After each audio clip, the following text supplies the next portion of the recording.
can view it later because everyone forgets about me.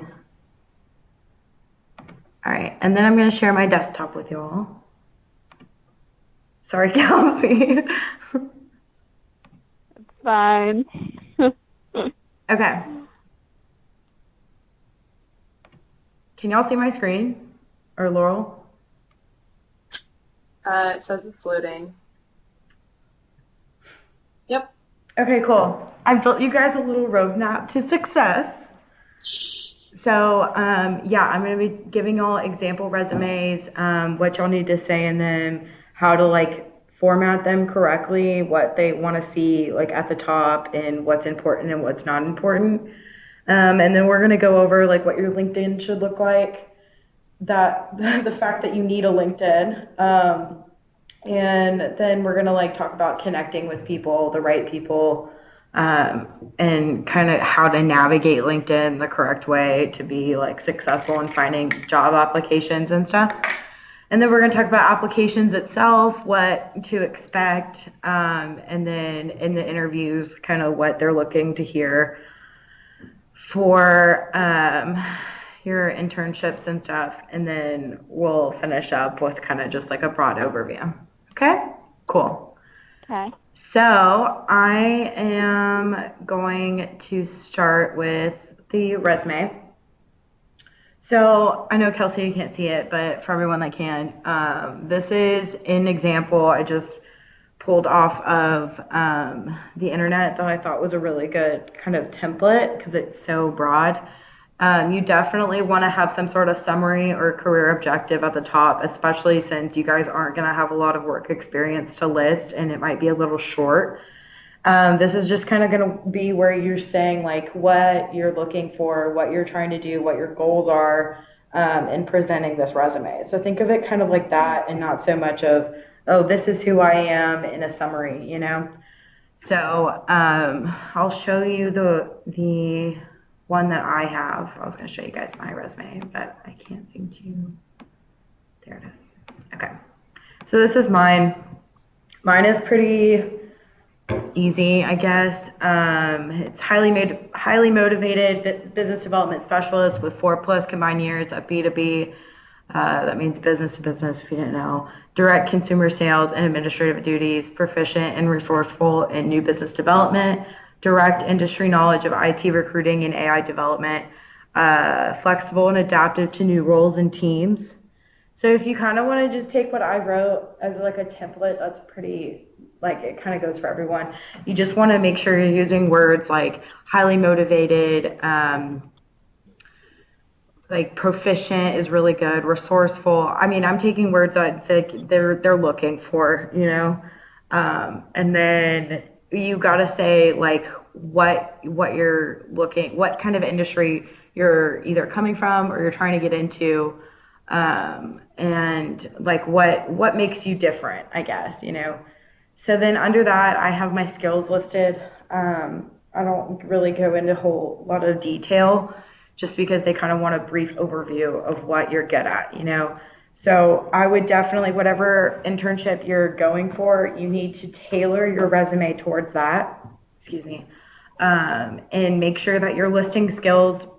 I mean, like even if you really don't have them or you're not too proficient in them, you should always list skills that they're looking for in that particular role. So then your experience should be pretty straightforward, listed like kind of in some sort of way, kind of like this. I'll show you what I did with Emma's. So yeah, this is Emma's. I did for her a while ago. She actually just got a job from this resume. So her education, I would probably, like for y'all, I would add probably more like what you're doing at like U of H or Ole Miss or wherever you are to your education section, kind of maybe even like a brief 1 or 2 sentences. Say like, oh, I'm this, and this, and I do this in Kappa, I volunteer here, blah, blah, blah. And then this is how I kind of listed her experience. So like see how she's like a soccer coach, like she doesn't have, you know, like a lot of like real world jobs, which doesn't matter, but like even the stuff that you've done, I wouldn't list this many I would probably only list 2 or 3 and never go any more than these bullets because no one wants to read an experience section that has a million bullets. So this is kind of a good example. And then never put your picture on the resume. I know a lot of people do that. Just don't. Okay. I've never heard of that. That's so funny. Oh, I see it all the time. It's gold, really. That's so weird. I know, it is weird. So yeah, so you're gonna articulate your skills. You're gonna be sure to include your extracurricular activities. Oh, this is important. So if you're doing any projects like in your classes, like this is kind of gonna only apply to people that are like IMC or marketing or like business majors. Eventually you're going to do like marketing projects or like you have to create a business plan, like whatever it is. Make sure that you include it in your resume because right here you can kind of see, I don't know if I can zoom, I don't know if I can zoom in anymore, but this person has it listed under marketing projects because I guess they're a business administration in marketing. So just make sure that you're adding whatever you can that's relevant to your job. Okay, so then, oh look, I can zoom in now. Cool. So how do I go back? Awesome. So here's the fun part. I'm gonna show you guys LinkedIn in like a crash course so that you guys know what to do when you go out and do it yourself. And I'm also gonna give you like a backstage pass to what a recruiter sees because we have very different LinkedIns and we have a lot more information. So I'm going to show you guys that too. So refining your LinkedIn, your photos should never have anyone else in them. It should be a very clear photo of yourself, preferably smiling. People like to see like you're charismatic and you do well on teams and you tell a lot by your photos. So your summary, you're going to have a summary there as well. That's going to be a little bit different. That's going to be more kind of a professional overview. And it's okay to say like, I'm a student working towards this and my goals when I get out of college. I mean, don't say it like that, but like what I want to do is blah, blah, blah. And I would love to connect with anybody in my industry that can help me and blah, blah, blah, blah, blah. I'll show you guys what I mean by that. So yeah, and then your experience. I would only list stuff if you're still doing it, or that you did it for like over a year. So if you had a job like in high school or like the past couple of years that you did for over a year, I would definitely list it. And then education, same thing, be detailed. And then some people like to attach their resumes, which I actually appreciate. You don't have to if you don't want to, especially if your resume sucks. I wouldn't. But if you can, do. And then, so I'm going to show you guys all of this too, because if you've never been on LinkedIn, you're going to have no fucking clue what I'm talking about. But skill and references are important. So I'm just going to go ahead and pull up LinkedIn because this doesn't make any sense to y'all. I'm actually going to search for students that I'm connected to show you guys like examples. This is LinkedIn, by the way, if y'all have never seen it.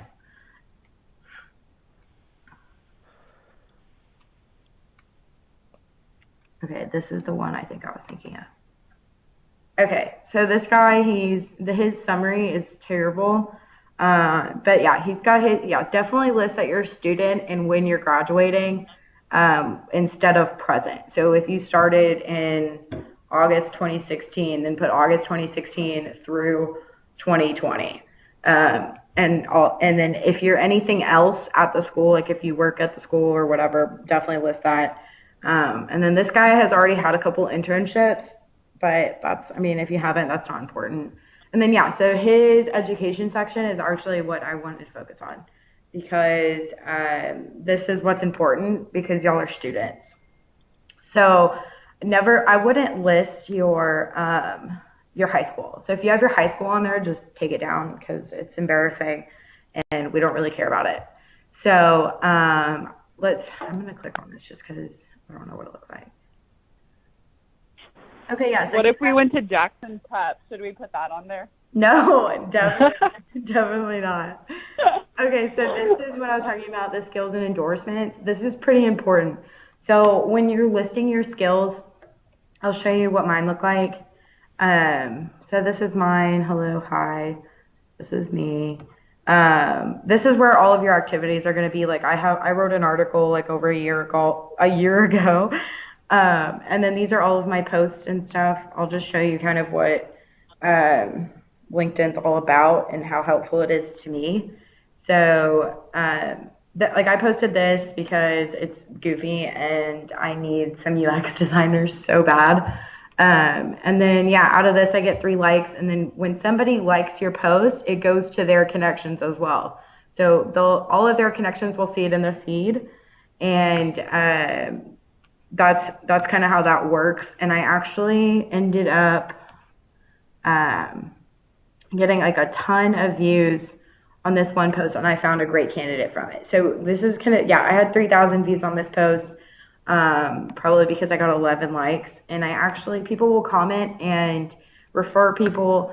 So I would do that if you guys see any posts on your feeds for internships. I would definitely comment and say, I would love to get in touch, or let's connect, something short, and then definitely send them like a connection or a follow-up email or a message, like whatever it is, because that's really important. And then to go back to your profile, at the bottom, yeah, definitely list all of your like philanthropy stuff. I have all that shit listed because I mean, why not?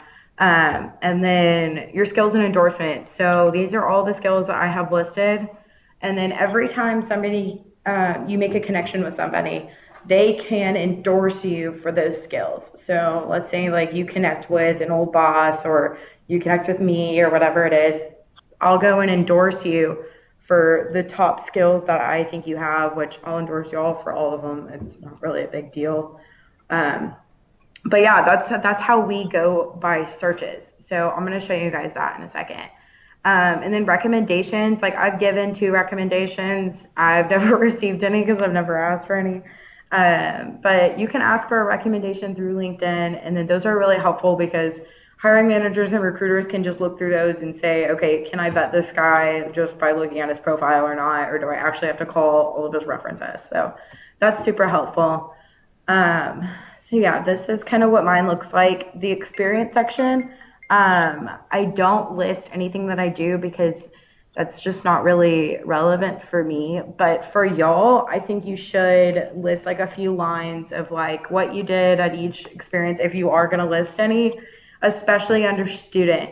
So under student, I would list kind of like what you're doing. Oh my God, my dad wants to call me. Like what you're doing in school, just kind of a brief overview. Okay, so now I'm going to show you guys like the flip side of what recruiters will see when they're looking for candidates. So this is my recruiter login. It's not as pretty as like the original. So if I go here and I'm looking for, oh geez, that's not what I wanted. Okay, well, okay.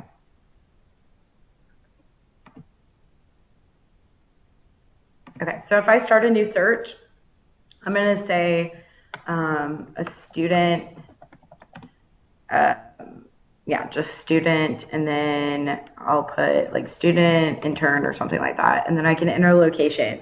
So I would put your hometowns for your location and not Oxford, because if I'm looking for students to intern in Austin, I'm not going to go, oh, you know what, I probably would put Oxford, like that's just not going to happen. So if I put Houston, Texas area, and then I can add more skills. So somebody with office, Word, leadership, teamwork, research, and then we'll put marketing,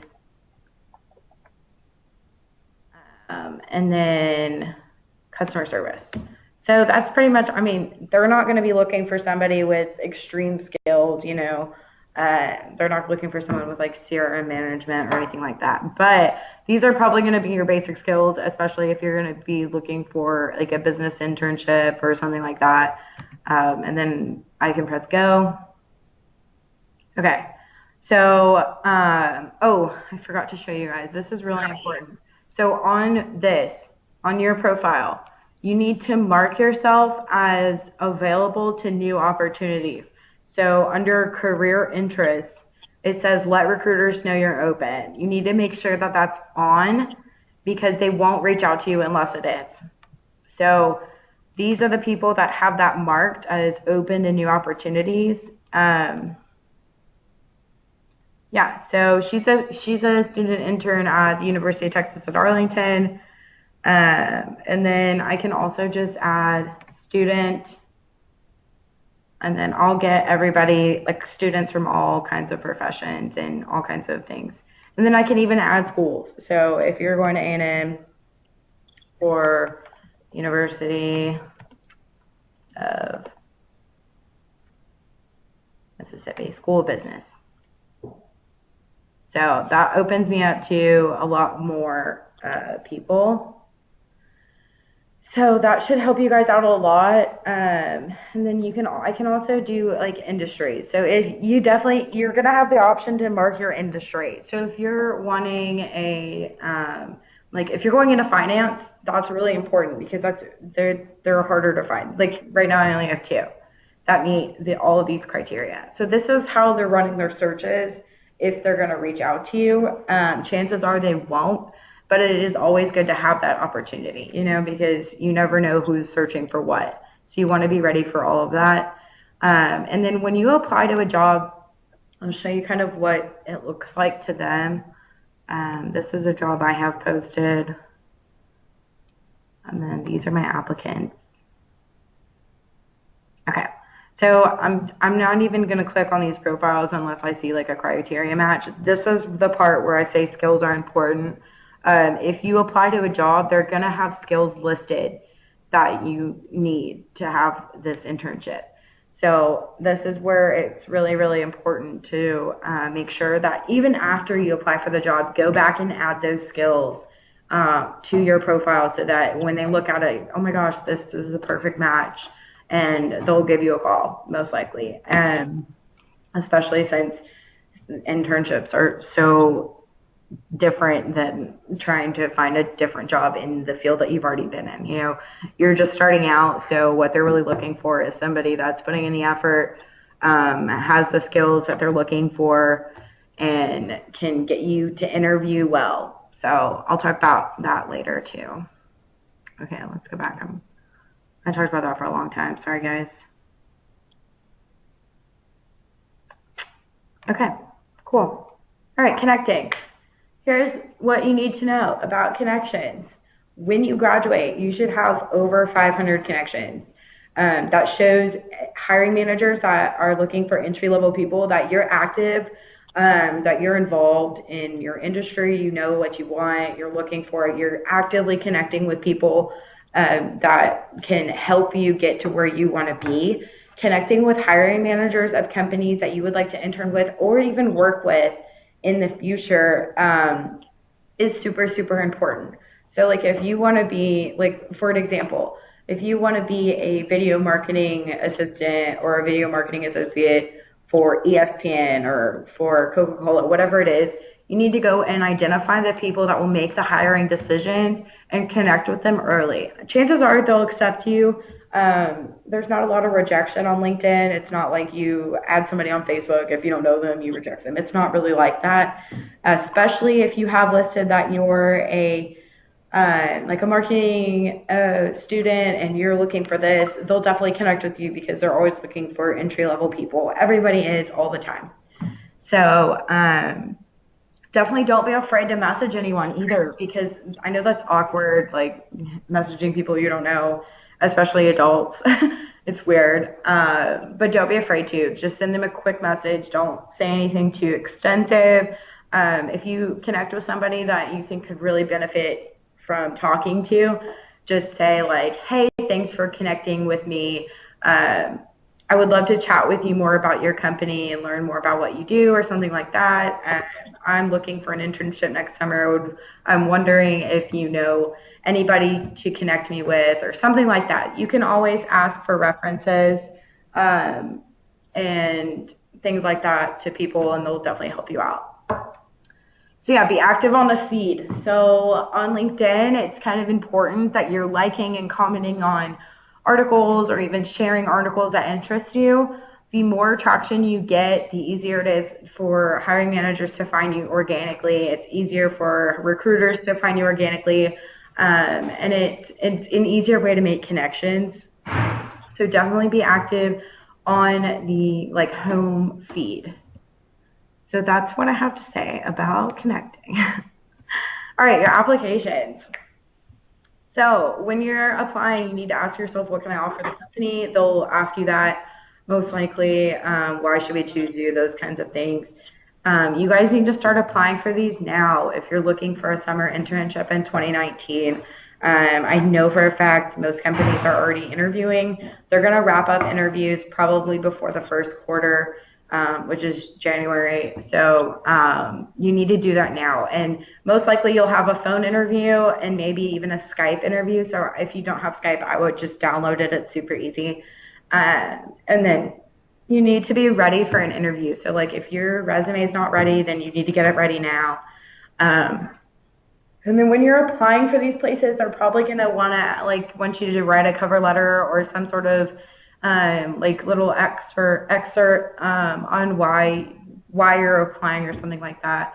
That's where you really need to emphasize your flexibility, because whatever internship you're applying for is probably going to be a very specific one. So it's going to be either like a marketing intern or a analyst internship, whatever it is, a finance internship. You need to make sure that you're willing to do anything and not just the things listed on your like on the job application.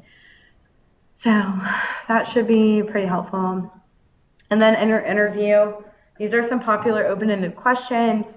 What do you want to do with your life? These are pretty dumb, but you do need to have well-rehearsed answers for these because they know what they're looking for. They know what they want to hear. If you don't really know where you see yourself in 5 years, you need to just like make something up. Of course you don't know where you're going to be in 5 years, but what they're really looking for is just your goals and what if you're gonna be traveling in 5 years. They don't want to hear that. They want to hear like in 5 years, I want to be 3 years into my career and blah blah blah, and I want to be in this industry and do these things and make sure that I'm moving forward. And then why'd you choose the major you did? Why are you in this profession? Blah blah blah. You guys know that already because you chose it. So the most important thing on this slide, y'all, is ask about full-time positions in your interview. So you need to make it seem like you're interested. What these companies are doing in internships are not just, oh, we need interns for the summer. No, they're trying to find people to invest in for the following year, because people that have open spots for interns are going to have an entry-level class. Class like your class that you graduate with. So they're going to have entry-level classes the next summer for jobs. So you definitely need to remember to ask about their full-time positions, because if they see you interested in the full-time position a year from now, then they'll probably be more inclined to ask you in for an additional interview or even offer it to you, because they want people that want to come back. They don't want people that just want an internship just to have an internship. So that kind of goes back to when you're applying for these internships, make sure you're applying for companies that you really do want to work for and you can see yourself working for. So that's really important. So do you guys have any questions? I think I covered almost everything I was trying to. Did I bore y'all to sleep? Hello? You did not bore me to sleep. No. Okay, cool. Do you guys have any questions or like just comments or anything? I found it very helpful. Really? Awesome. Mm-hmm. Who's my other guest? Who's all here? I'm here. Who is that? Emma. Oh, hey, Ems. Glad you could join. Do you guys like my roadmap? I thought it was cool. You like the roadmap. I thought it was a river at first, honestly. Yeah. Wait, who's all here? I'm confused. I think Kelsey had to go to Orange Theory. Jack, Laurel, and Emma. Jack Okay. who? Whoa. Emily's Jack? Yeah. Oh, hi Jack. Hello. Okay, Is that so Laurel? another important thing I forgot to mention when you're connecting with people, you need to start connecting with all the recruiters you can too. Not for so much the internships, but when you get out of college, we're all of us, like even me not so much, just because I basically only recruit for Exxon, but most recruiters do recruit in entry level, and you guys are almost there. Like you only have a year and a half until you're going to be in the real world. So definitely recruit with any recruiter you possibly can, and I'm gonna follow you guys up with an email, like just kind of like a brief overview of all this shit. And then I'm gonna list a bunch of recruiting companies that y'all can just type into LinkedIn.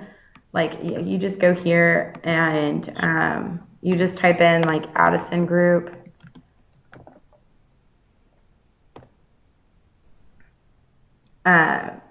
And then you can go to employees on LinkedIn, and most of them are going to be recruiters. It's like Macy. I know her pretty well. She's a great recruiter, and she recruits a lot of entry level all over the country. So not even just Houston.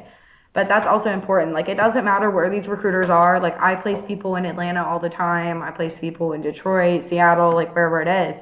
So wherever you're trying to go, anybody can place you anywhere, or they can find the people that can.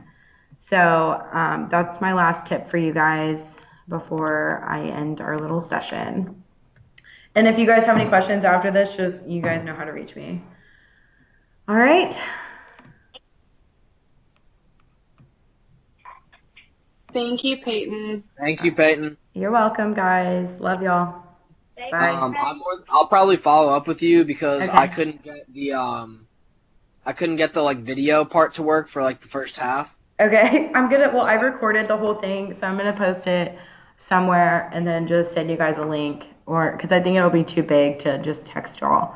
Because Emily missed it too, and a couple other people that wanted to just got carried away. So I've recorded this whole thing. I'll probably just end up posting it on YouTube and then just send you all a link. Okay. Awesome. All right. Cool. Bye, guys. Bye, Peyton. Thank you.